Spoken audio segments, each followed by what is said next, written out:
Esse videoclipe dá um medo, né? Assistir isso aí antes de dormir vai dar trabalho.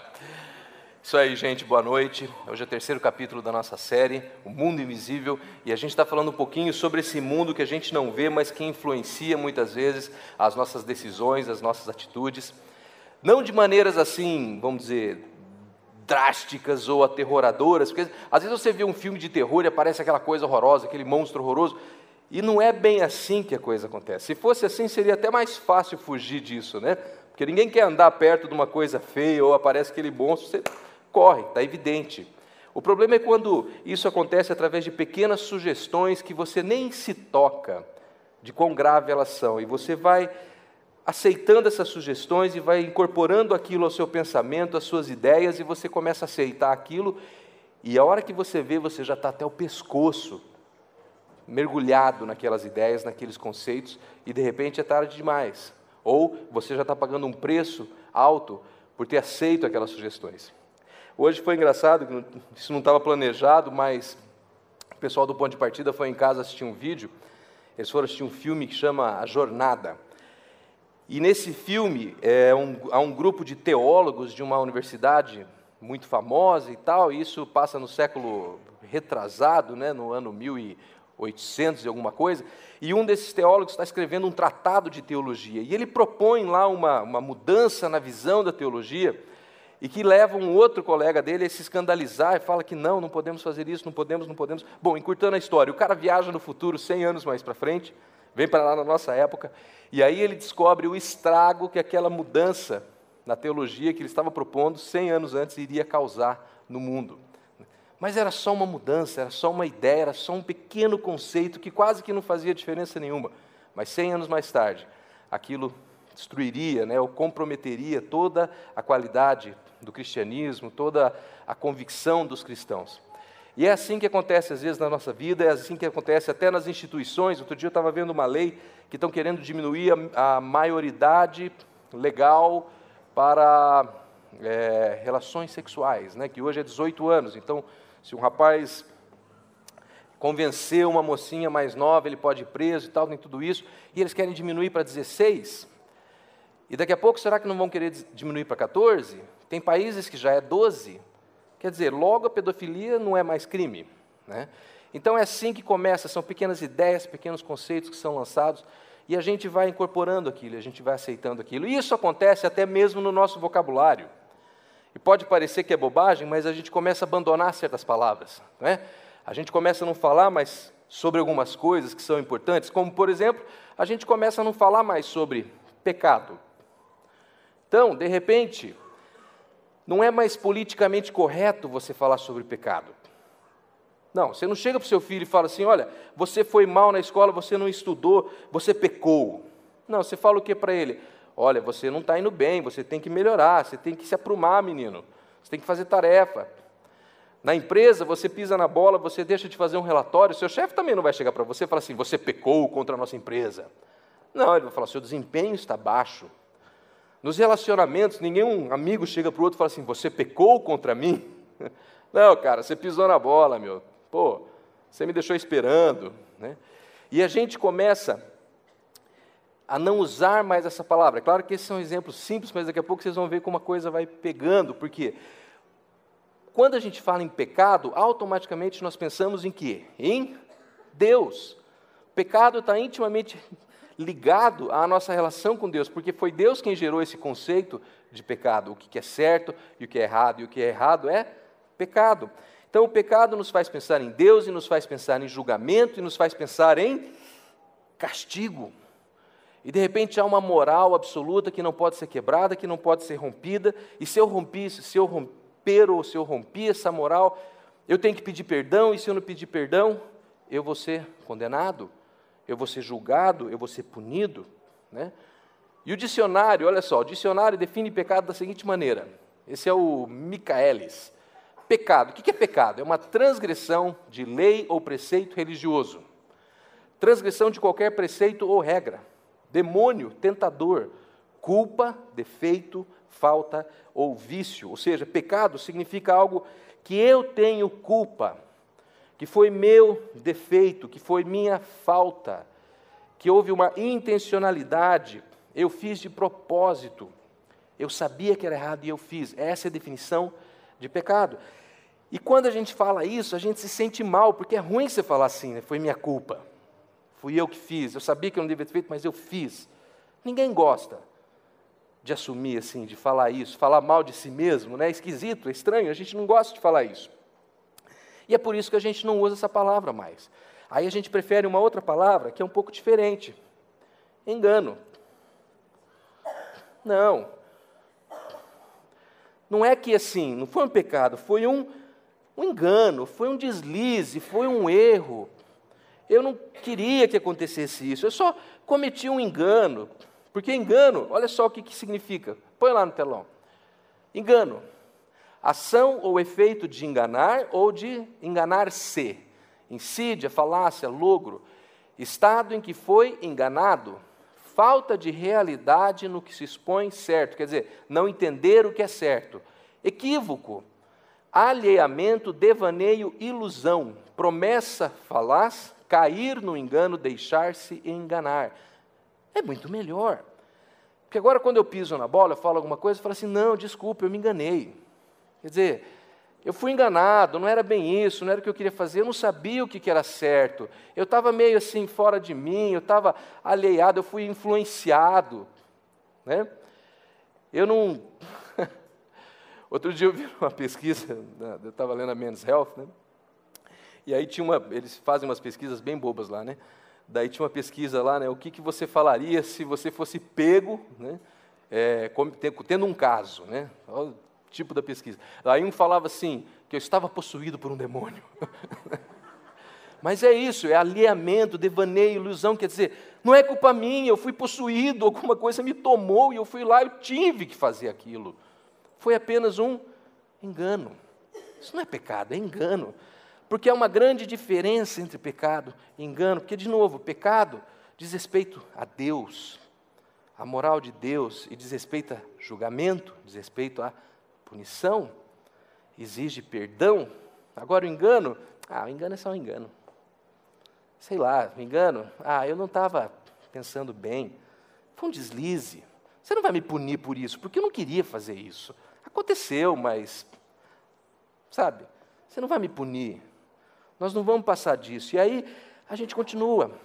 E a gente começa a pegar todas as nossas mancadas, tudo que a gente faz de errado, e começa a resumir como engano. E a gente começa a achar uma desculpa para isso, uma desculpa para aquilo, porque, não, foi o meu amigo, foi uma má influência, foi essa ideia, eu nasci assim. Né? Conhece o síndrome de, Gabriela, né? Eu nasci assim, eu sou sempre assim. Né? Não é culpa minha, é o jeito que eu fui criado. Mas há uma grande diferença. E essa diferença não para aí. Pecado, de novo, remete a Deus. Engano é comigo mesmo. Deixa que eu resolvo. Só que, se fosse só isso, ainda estava bom. Mas tem um fator muito mais grave, tem um fator muito mais importante, que é esse o ponto que a gente precisa entender hoje. Que, quando se tudo que eu fizer de errado, se eu pegar todo o meu pacote de coisa errada e entender como um engano, que eu só me enganei, eu só escorreguei, foi só um deslize, sabe o que acontece? Olha só, eu não sou um pecador. Eu sou apenas uma pessoa enganada. Eu sou uma pessoa, talvez, iludida, né, confusa. Mas eu não sou um pecador, eu sou um enganado. Só que se eu não sou um pecador, eu não preciso de um salvador. Eu não preciso de ninguém que me salve. Porque os meus enganos eu resolvo eu mesmo. Eu dou um jeitinho. Agora, se eu entendo que eu sou um pecador, só tentar melhorar, tentar fazer as coisas direito, estudar mais, se esforçar mais, não vai resolver. Porque se eu sou um pecador, eu preciso de um salvador. Eu preciso de um salvador, a coisa muda de figura.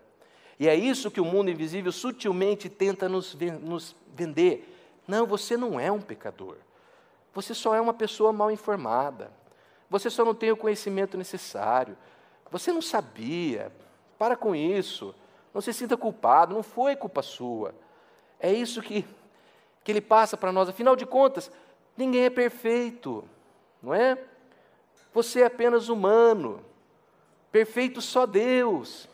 Você já ouviu essas frases? De fato, perfeito só Deus mesmo.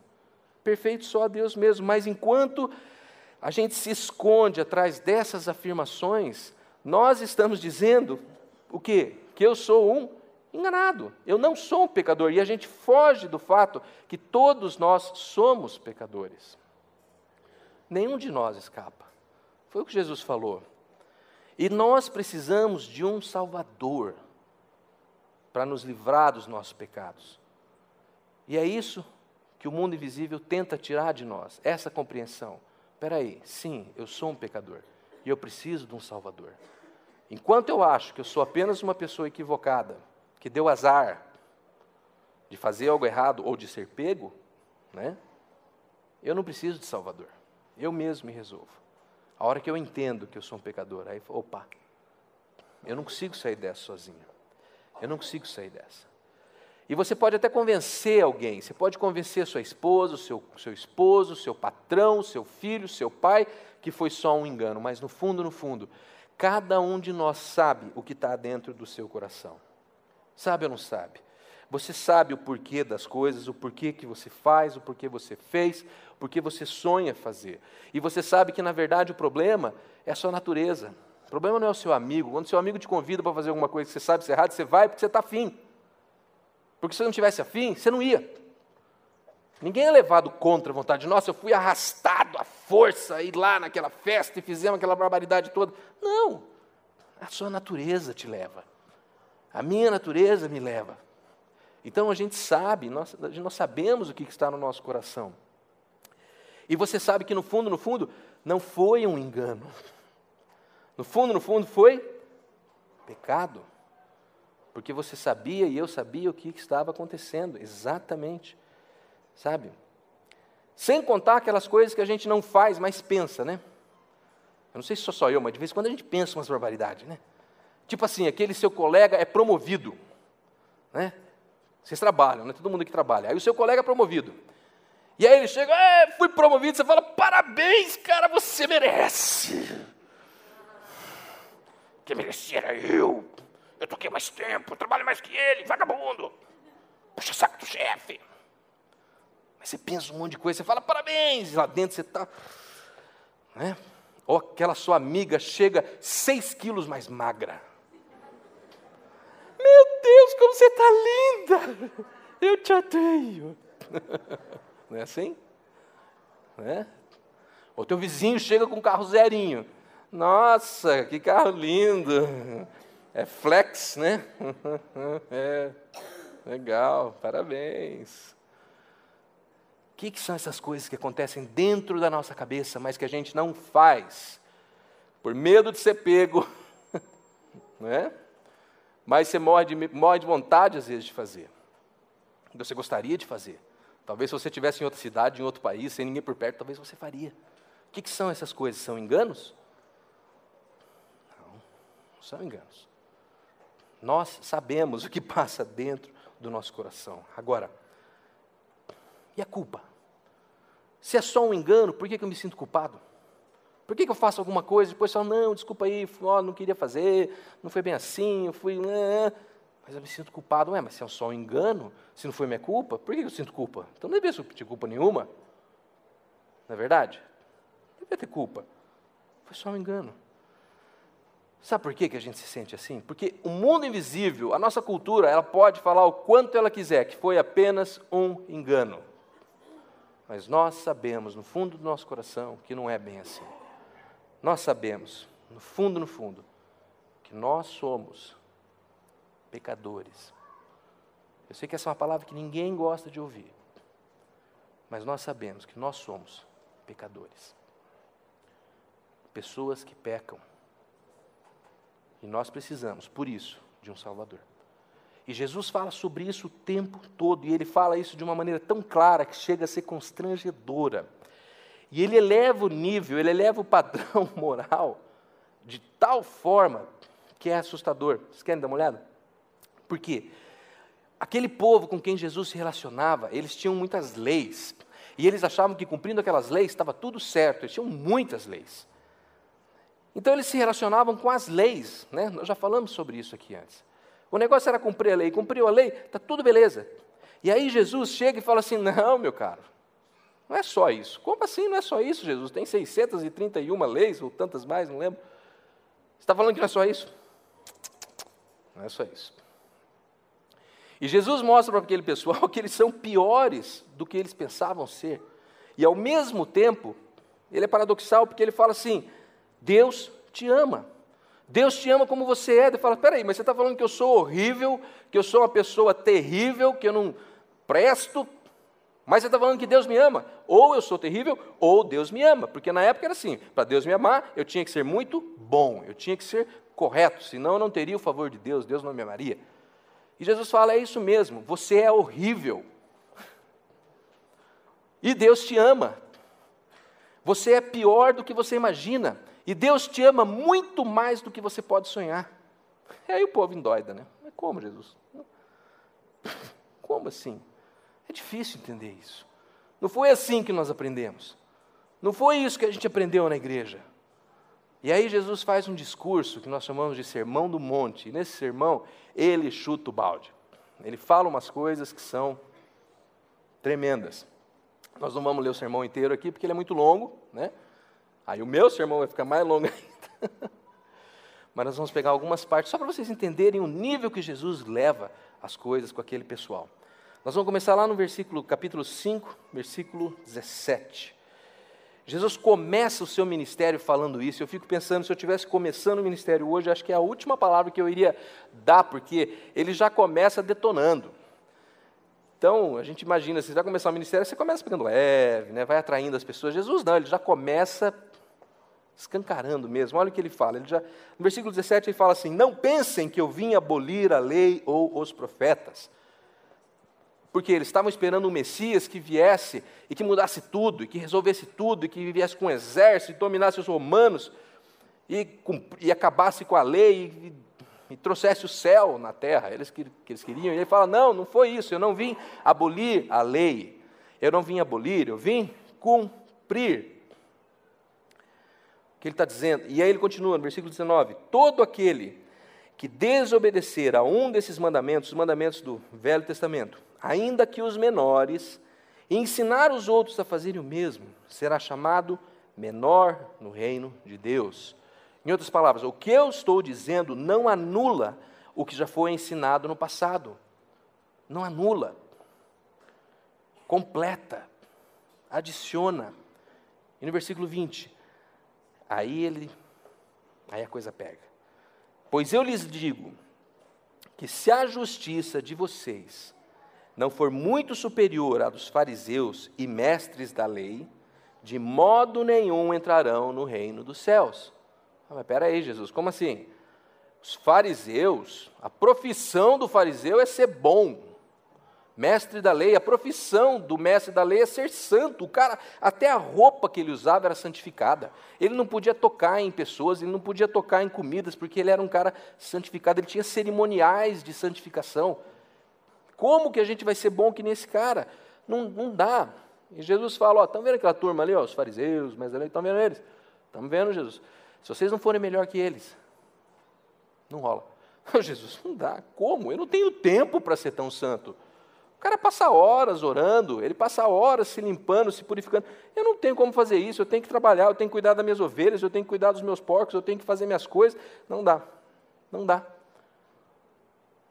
Porco, acho que não, eles não comiam porco. Né? Bom, deveria ter quem comia. Eu não tenho tempo para fazer isso. Se eu tiver que ser melhor que esses caras e ser superior a eles, não vai rolar, não tenho chance nenhuma, eu estou condenado. Estou condenado.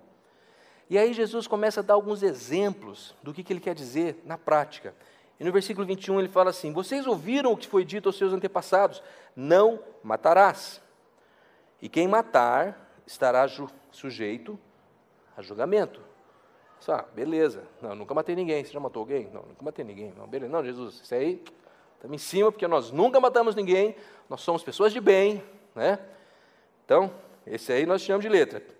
22. Mas eu lhes digo que qualquer um que se irar contra o seu irmão estará sujeito a julgamento. Espera aí, Jesus. Você está falando que eu me irar contra alguém é a mesma coisa que eu matar alguém? É. Não, mas aí não dá, né? Porque, quer dizer, só de eu ficar com raiva, de eu ficar irado contra alguém, eu já sou culpado? É isso mesmo. 27. Vocês ouviram o que foi dito? Não adulterarás. Não, beleza, nunca fiz isso. Imagina, não sou um adúltero. Minha mulher, meu casamento, eu sou um homem fiel. Não, você já foi adúltero? Não, também não. Jesus, tudo certo, nós não somos adúlteros. 28. Mas eu lhes digo, qualquer um que olhar para uma mulher para desejá-la, já cometeu adultério com ela no seu coração.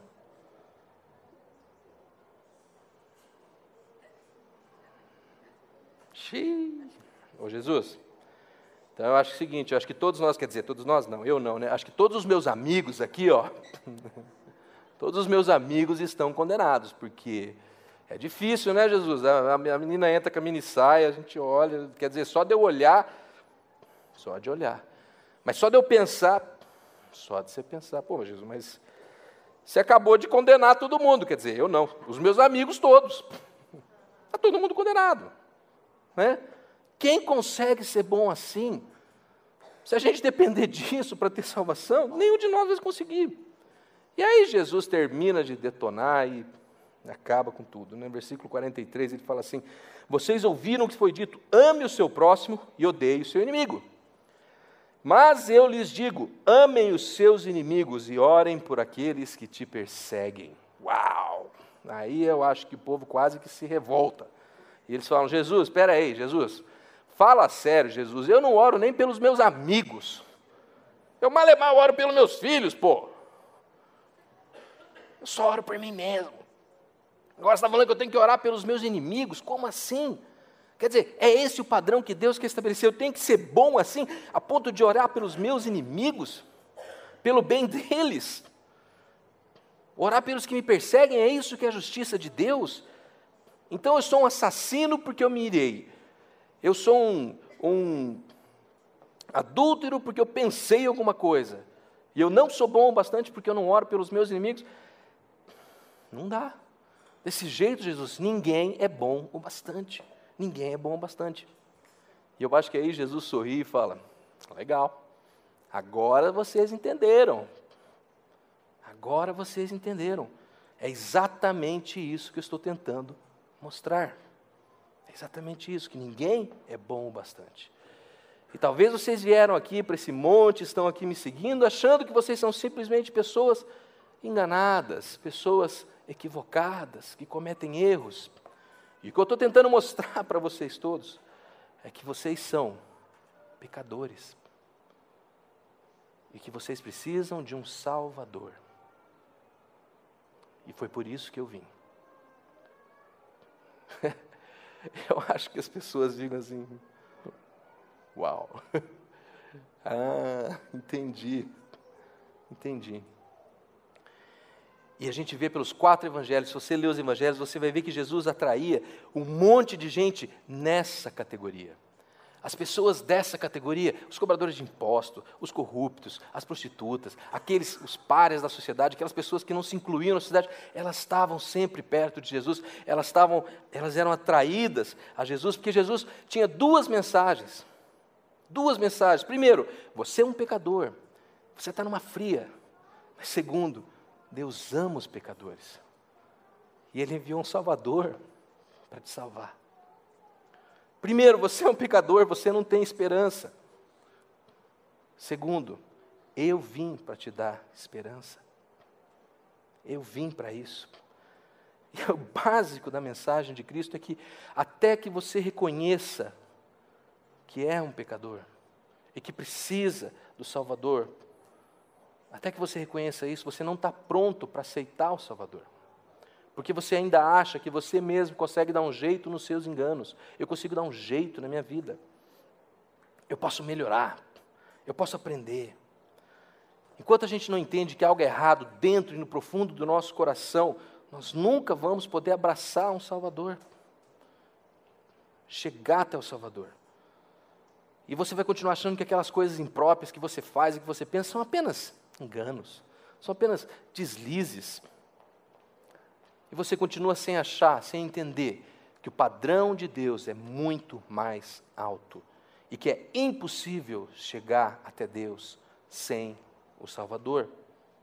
Não dá para chegar a Deus pelo nosso próprio mérito, a gente mesmo resolvendo as coisas. Porque Deus é muito mais santo e muito mais justo do que a gente pode imaginar. Não dá para chegar lá sem o Salvador.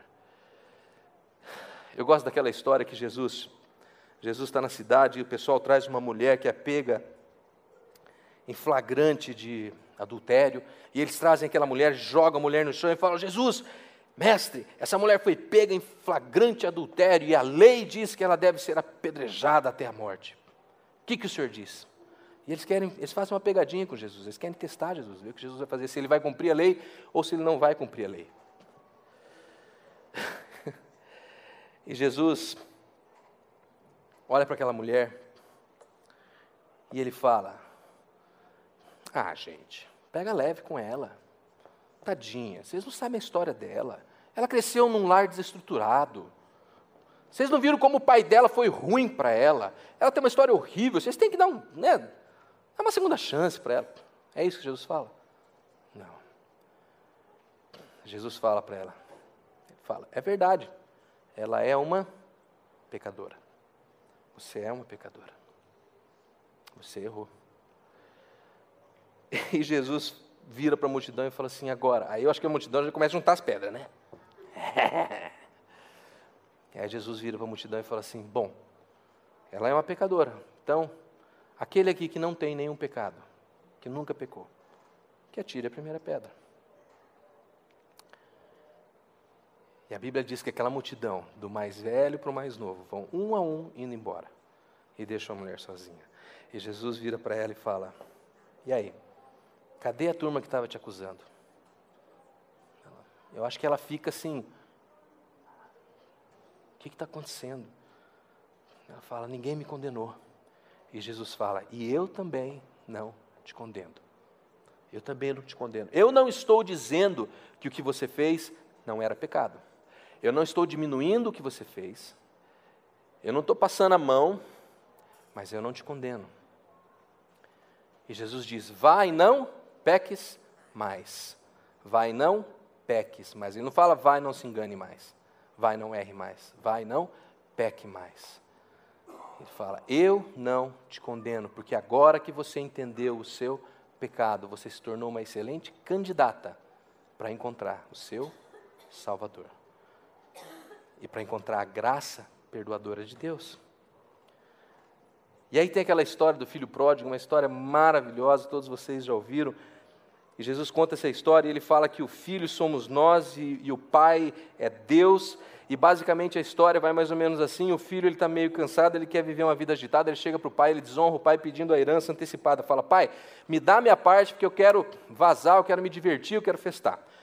O pai, contrariado, triste pra caramba, dá o dinheiro para o filho vai embora, curtando a história, torra todo o dinheiro, fica quebrado, acaba indo comer comida de porco. Um chiqueiro. Aí, de repente, cai a ficha, ele fala: nossa, eu estou aqui comendo comida de porco, os empregados do meu pai vivem melhor que eu, acho que eu vou voltar para lá, vou pedir para o meu pai me aceitar como empregado. Porque filho eu já não sou mais, eu peguei minha herança, fui embora, eu abri mão do meu direito de filho. E ele ensaia aquele discurso e ele volta a pé para casa.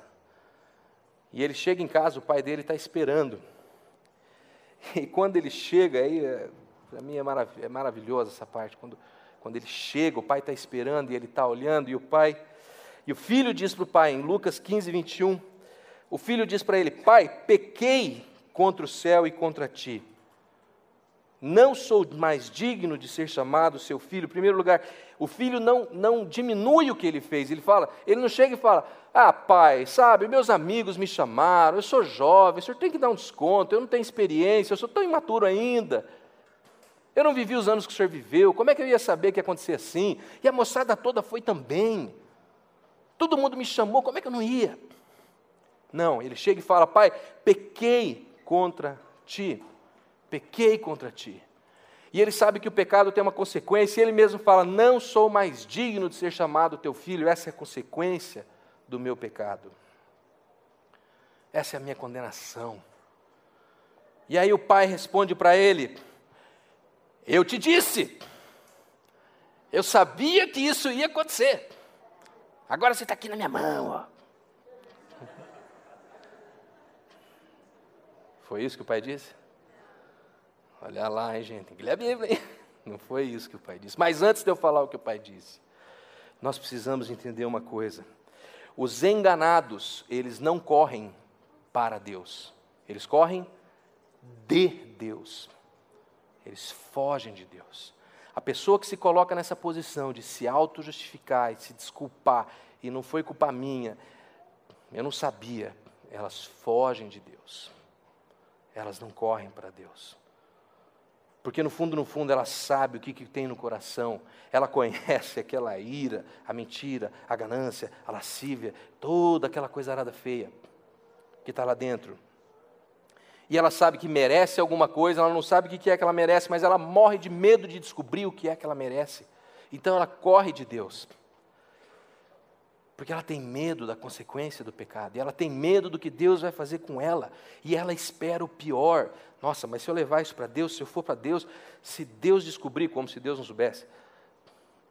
Mas se as pessoas descobrirem, se Deus descobrir, o que vai acontecer comigo? Vai ser o pior. E elas fogem de Deus.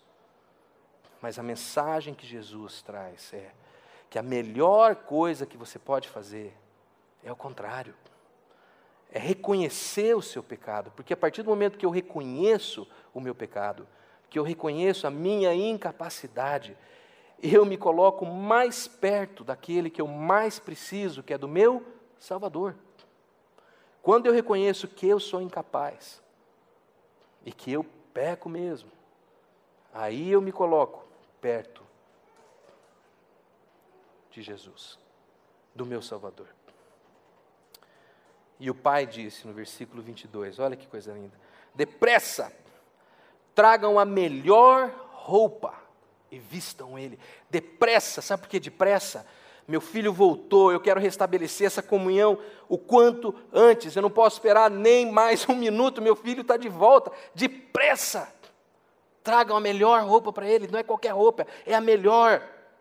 E coloquem um anel no dedo dele, mas um anel, ele vai voltar a ser seu filho, o anel simboliza paternidade. Ponham um anel no dedo dele, porque ele é meu filho.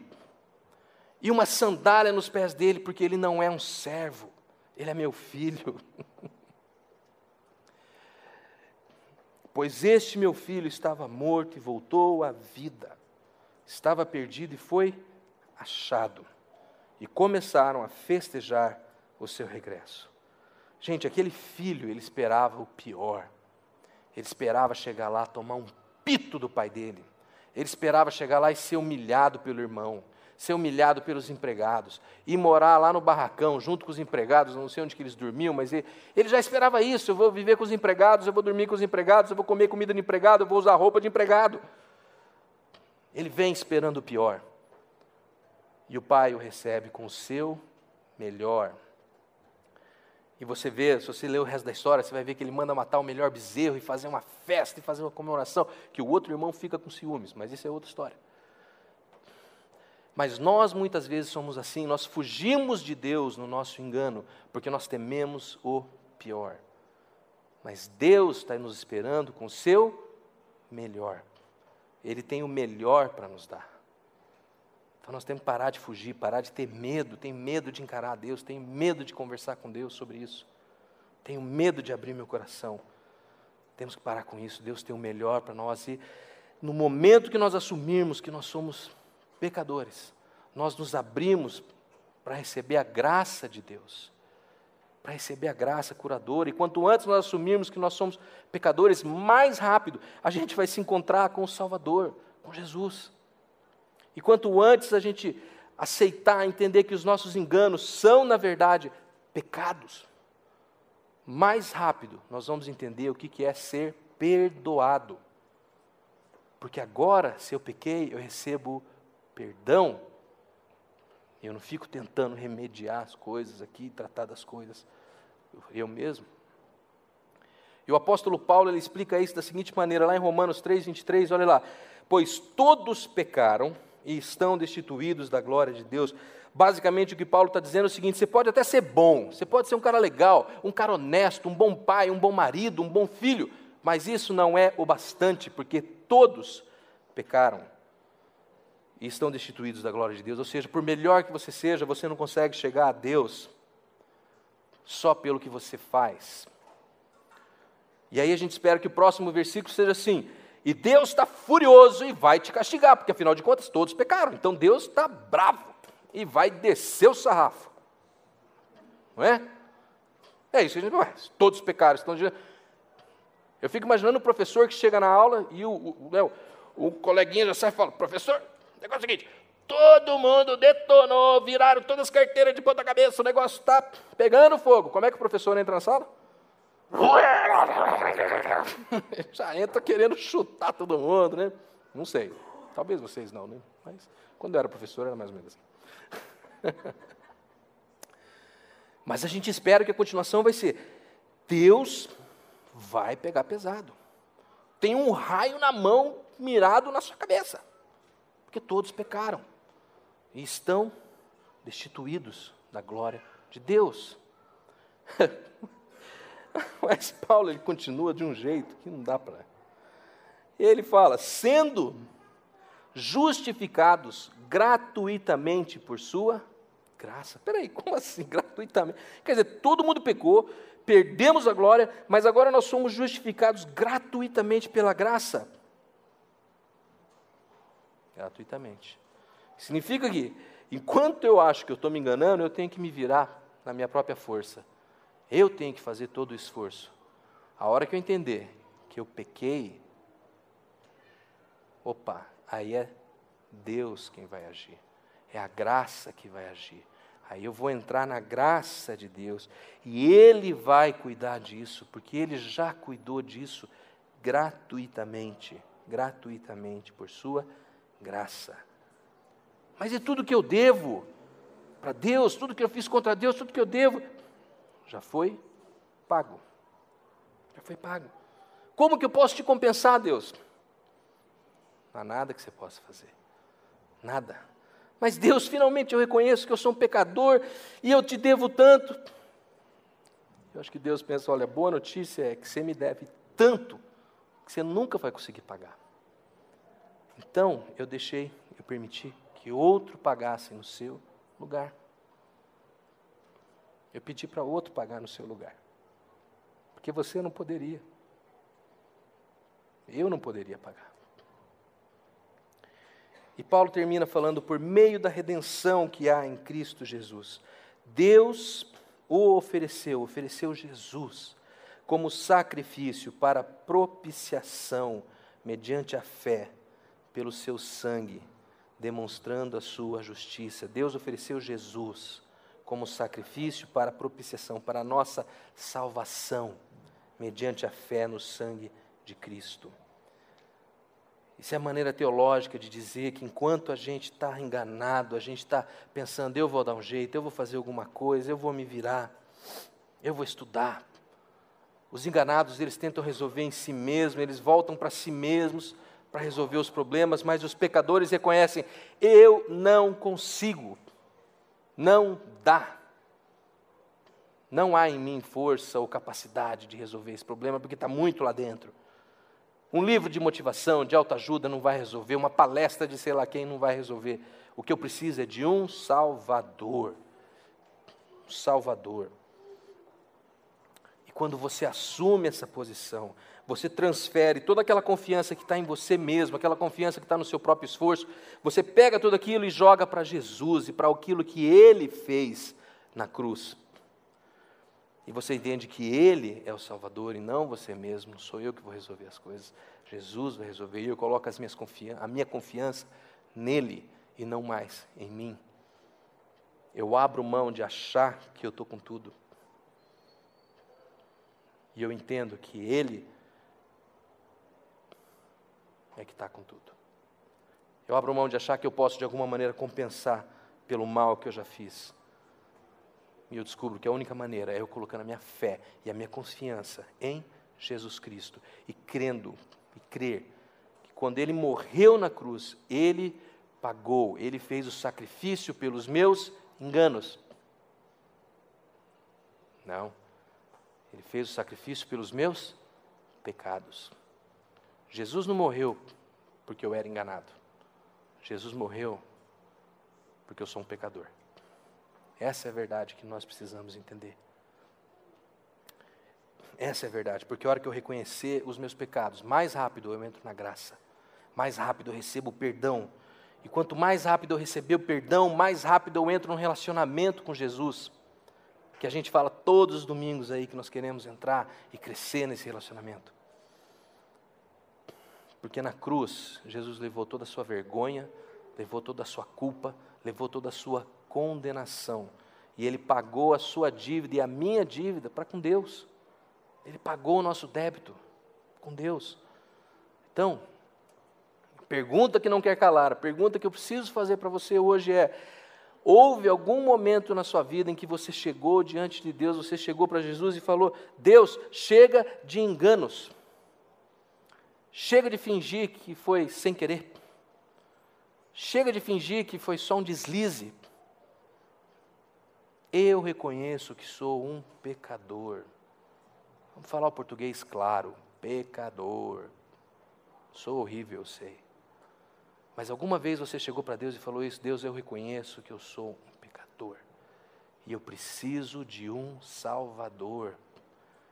Eu não preciso aprender mais, eu não preciso ser mais esperto, ser mais rápido, ser mais ligeiro, sei lá. Eu preciso de um Salvador. Houve algum momento na sua vida que você falou isso? Eu acredito que Jesus Cristo veio para ser o meu Salvador e eu quero recebê-lo como meu Salvador pessoal. E eu transfiro a minha capacidade, a minha confiança, a confiança que eu tenho na minha capacidade de resolver as coisas, eu transfiro para o Senhor, porque só o Senhor e aquilo que Ele fez por mim pode resolver esse problema. Esses aqui eu posso até dar um jeito, mas esse aqui, só o Senhor. Alguma vez você fez isso? Se você nunca fez isso, hoje eu vou te dar uma chance de fazer isso. E eu vou te dar uma dica: se em algum momento dessa pregação você fez, nossa, isso foi para mim. Foi para o outro, não vale, né? Então não vai assim, viu? Foi para você. Queria que fulano ouvisse essa pregação. Todo mundo fala assim, né? Está no site, porque tem um amigo meu que eu vou mandar o link para ele. Se em algum momento hoje você sentiu, nossa, isso aí foi para mim, então eu quero te dizer, essa oração é para você. Mas Eli, eu já aceitei Jesus 20 anos atrás. Beleza. Mas talvez você esteja agindo como um enganado. E esteja precisando reconhecer que é um pecador. Independente se você entrou na igreja hoje pela primeira vez, está nos visitando, chegou aqui por acaso, alguém te convidou, ou você já é um cristão de 20, 30, 40 anos, 50 anos, talvez você possa estar vivendo um engano. Porque essa é a estratégia do mundo invisível. Nos confundir, falar, não, você não é um pecador, imagina, você é um cara tão legal, você só está enganado, você só está equivocado. Não. Nós precisamos reconhecer que nós somos pecadores. Porque a hora que a gente reconhece, eu sou um pecador, eu entro na graça, eu recebo perdão e eu tenho um relacionamento com Deus. E aí tudo se transforma e minha vida muda. É assim que as pessoas se tornam cristãs. É assim que a gente entra num relacionamento íntimo, legítimo com Deus, saindo da superficialidade, entrando na honestidade, na intimidade. Então nós vamos fazer uma oração daqui a pouco, e nessa oração, basicamente eu vou falar: Deus, eu reconheço que eu sou um pecador, eu reconheço que eu preciso de um Salvador, eu devo, não posso pagar, mas eu creio que Jesus morreu na cruz por mim e que Ele pagou pelos meus pecados. Então hoje eu recebo essa salvação que Jesus me oferece. E eu transfiro a confiança que eu tinha nas minhas próprias forças para o Senhor. Basicamente é isso que nós vamos orar daqui a pouco. E eu quero convidar você a fazer essa oração comigo, porque tem uma verdade que o mundo invisível não quer que a gente saiba. Sabe qual é? Ela é assustadora. A verdade é, gente boa não vai para o céu. Gente perdoada vai para o céu. Não é ser bom que te leva para o céu. É ser perdoado que te leva para o céu. E isso a gente tem que entender. Porque o perdão é encontrado na morte, na crucificação, na ressurreição de Jesus. Então, se você nunca fez isso antes, se você nunca fez essa oração, ou se você achou, puxa, eu estou vivendo aqui, preciso entender isso, vamos fazer essa oração.